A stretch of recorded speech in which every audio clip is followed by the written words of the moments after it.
বাঙালির সবথেকে প্রিয় খাবার হলো মাছ ভাত। তবে ইলিশ মাছটা কিন্তু সবারই একটুখানি বেশিই প্রিয়।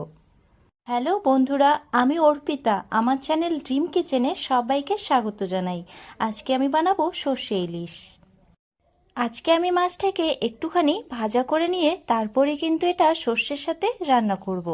তো এখানে আমি নুন হলুদটা ভালো করে মাখিয়ে নিচ্ছি। নুন হলুদটা ভালো করে মাখানো হয়ে গেলে তারপর আমি মাছগুলোকে একটুখানি হালকা করে ভেজে নেব।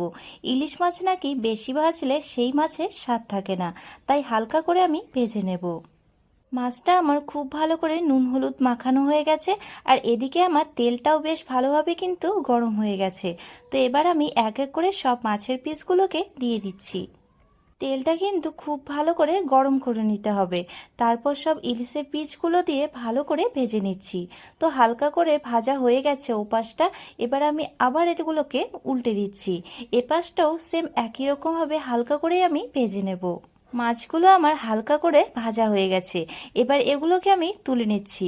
খুব বেশি ভাজা করার একদমই প্রয়োজন নেই, হালকা করে ভেজে নিয়েছি, ব্যাস এগুলো কিন্তু একদম ভাজা রেডি।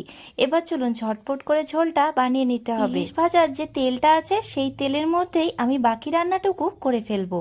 তো এখানে আমি কুচো করে রাখা পেঁয়াজ আর কুচো করে রাখা লঙ্কাটাকে দিয়ে দিলাম। লঙ্কা পেঁয়াজগুলোকে একটুখানি নাড়িয়ে চাড়িয়ে এর মধ্যে আমি দিয়ে দেবো হলুদ আর সাথে দিয়ে দেবো লবণ। এখানে আমি 1.5 চামচ পরিমাণ হলুদ দিয়ে দিচ্ছি, আর সাথে দিয়ে দেবো লবণ। লবণ আমি দিচ্ছি 2 চামচ পরিমাণ। এবারে লঙ্কা পেঁয়াজগুলোকে খুব সুন্দর করে একদম ভাজা ভাজা করে নিতে হবে। লঙ্কা পেঁয়াজগুলো ভাজা ভাজা হয়ে আসলে এবার আমি এর মধ্যে দিয়ে দিচ্ছি জিরে বাটা আর আদা বাটা। এবার সবগুলোকে দিয়ে ভালো করে কষিয়ে নেব। মশলাগুলো সব পেঁয়াজ লঙ্কার সাথে খুব ভালো করে ভেজে নিতে হবে। এভাবে আস্তে আস্তে করে কষাতে থাকবেন। তারপর দেখবেন আপনার থেকে কিন্তু তেলটা ছেড়ে দিতে শুরু করবে। তখন আর একটুখানি জল দিয়ে আবারও একটুখানি কষিয়ে নিতে হবে। যে কোনো মাছের ক্ষেত্রে মশলাটাকে যত ভালো করে কষাতে পারবেন মাছের ঝোলের টেস্টটা কিন্তু ততই ভালো হবে। তাই এখানে আমি 2বার কষিয়ে নিচ্ছি। হালকা একটুখানি জল দিয়ে ভালো করে কিন্তু কষিয়ে নিতে হবে। মশলাটা এখানে আমার কিন্তু খুব ভালো করে কষানো হয়ে গেছে, আর মশলাটার থেকে খুব ভালো করে তেলটাও ছেড়ে দিতে শুরু করেছে। এবার এর মধ্যে আমি পরিমাণ মতো জলটা দিয়ে দেব। এখানে আমি 1.5 কাপ পরিমাণ জল দিয়ে দিলাম। এবার এর মধ্যে আমি সর্ষে বাটাটাও দিয়ে দিলাম।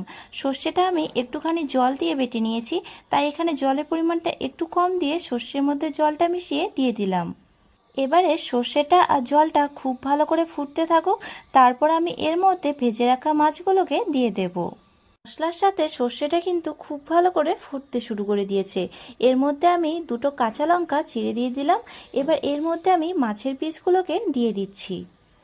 মাছের পিসগুলো যেহেতু আমি একটু কম করেই ভেজে নিয়েছি, তাই কিন্তু ঝোলটার সাথে একটু ভালো করে ফুটিয়ে নিতে হবে। আর সর্ষেটাও একটুখানি কমে আসবে, তাহলেই কিন্তু একদম রেসিপিটি আমার রেডি হয়ে যাবে।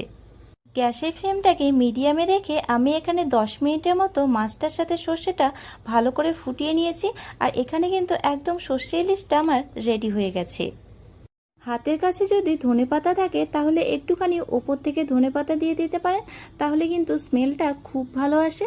তো এখানে আমার রান্নাটা একদম কমপ্লিট হয়ে গেছে। এবার এটাকে আমি তুলে নিচ্ছি। সব মাছের থেকে এই ইলিশ মাছ রান্না করার প্রসেসটাই আমার কাছে খুব সহজ মনে হয়। তো আপনারাও এভাবে কিন্তু খুব সহজেই ইলিশ মাছের এই রেসিপিটি বানাতে পারেন।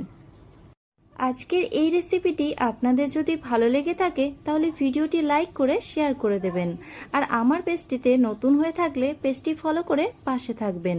দেখা হচ্ছে নেক্সট একটি ভিডিওতে।